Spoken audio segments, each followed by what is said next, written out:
tournament is that these players get a chance to wear shades and play Magnus Carlsen. And we're off, David. Wow, and it's not November. Magnus has grown some interesting facial hair here. What is going on with Magnus Carlsen's moustache?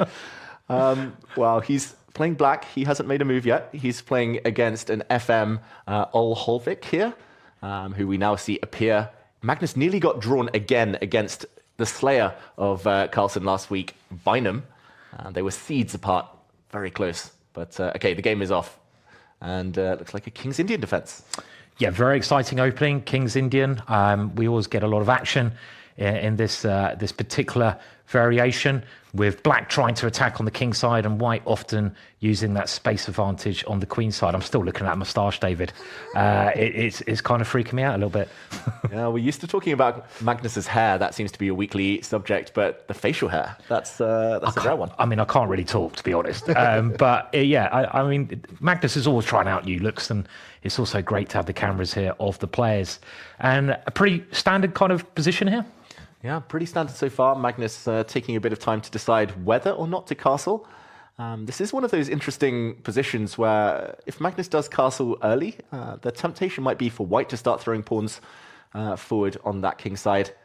First, a pin of the black knight.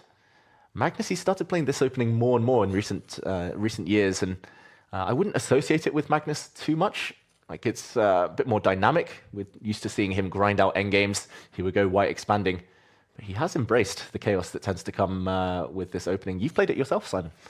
Yeah, I actually had the King's in defence against Korchnoi in Swiss Open Championships. Obviously, he was quite old then. So, but I'm a great fan of the King's in defence, and it's really interesting to see the evaluation bar. It's always in white's favour because of the space advantage. The engine really likes the space that white has, but practically, black gets loads of sort of counter-attacking chances. But I think white's done a pretty good job here of stopping f5, maybe. I mean, so Magnus possibly has to go on the queen side.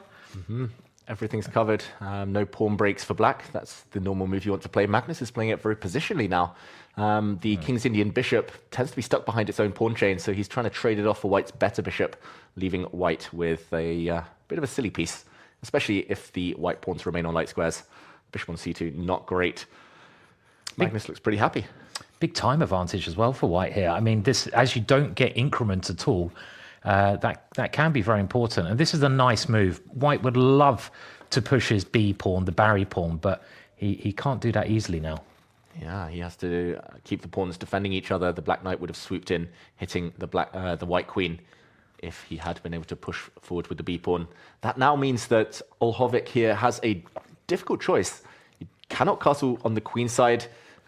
He can't even really think about moving his king that direction because black has an open file. He castles the opposite flank, but now he surely wishes that this pawn was back on its starting square. Yeah, there's ideas of h5 as well at some point, just trying to open up the king side. And yeah, that G pawn looks a little bit far away from white's king, but very balanced position still. And Magnus spent half of his time, the evaluation bar still very much in white's favour here. And with that last move, the bishop just slides in to a slightly more active square. Yeah, very odd to see Magnus so slow. Normally he's got a big time advantage, especially in the early few rounds. He tries to use the clock as a weapon, but maybe just getting to terms with the position. A bit unorthodox here. I really do like his last move. Just kind of keeping white guessing. Will he take this knight? Will he take the bishop later? Does white ever dare to break the tension? And that idea you mentioned, h5, Harry. I thought it was going to be a few rounds in before we started talking about Harry the h-pawn, but wow, it's... Oh, I love this move, David. Eddie the e-pawn. It is Eddie the eagle, the e-pawn. And this is a move that I really like. I don't know if it's good, but I like it, David. Yeah, there was a trap there. If the black queen had taken, there would have been a nasty pin on the e-file. Instead, white has carved out a nice square for himself. And that white knight looks very good, but Magnus is fighting hard here. He wants to distract white from any possible attack against the black king by hitting this pawn, and time is key here. It is, yeah. I mean, this is looking okay for black. I mean, I thought white could have tried pushing a pawn to attack the knight. Magnus is a pawn up. Obviously, that's going to play a part later on. He's still got this h5 move, maybe, on the side of the board, pushing Harry out the board to try to get the rook in the game, but very, very messy position so far. Yeah, very messy, but ooh, maybe a mistake. That feels like it's in the wrong direction, and Magnus doesn't capitalize there. What was wrong with that knight jump? I don't know. I mean, I was looking at bishop takes g4, but I don't think it's any more than a draw. And Magnus has seen something here, right? He suddenly realized that he's missed something. I don't know exactly what the move was, to be honest. I mean, it wasn't obvious. Let's listen into Magnus to see what he might have missed. Castles. That looks a bit.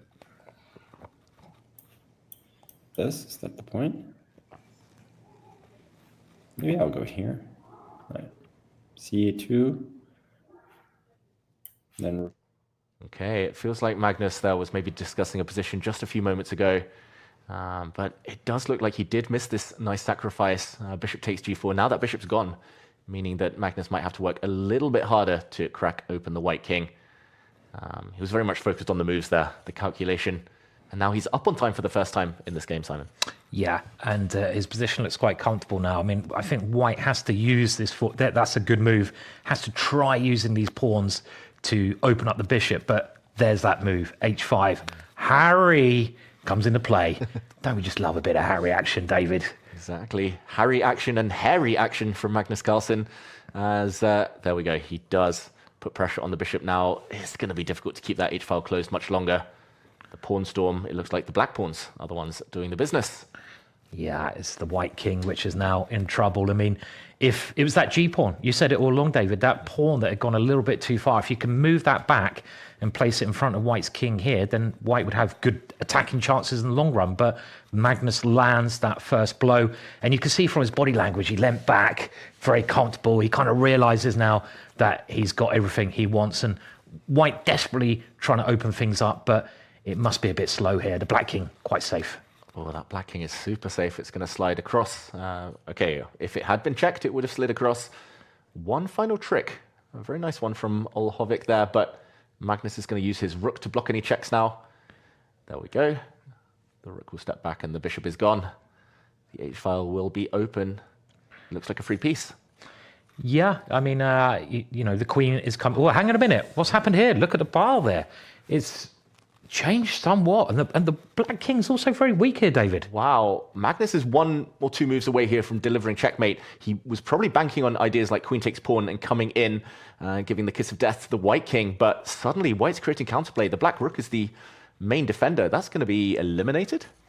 And, I mean, we see the eval bar. Magnus doesn't. He might not realize that white's counterplay is real.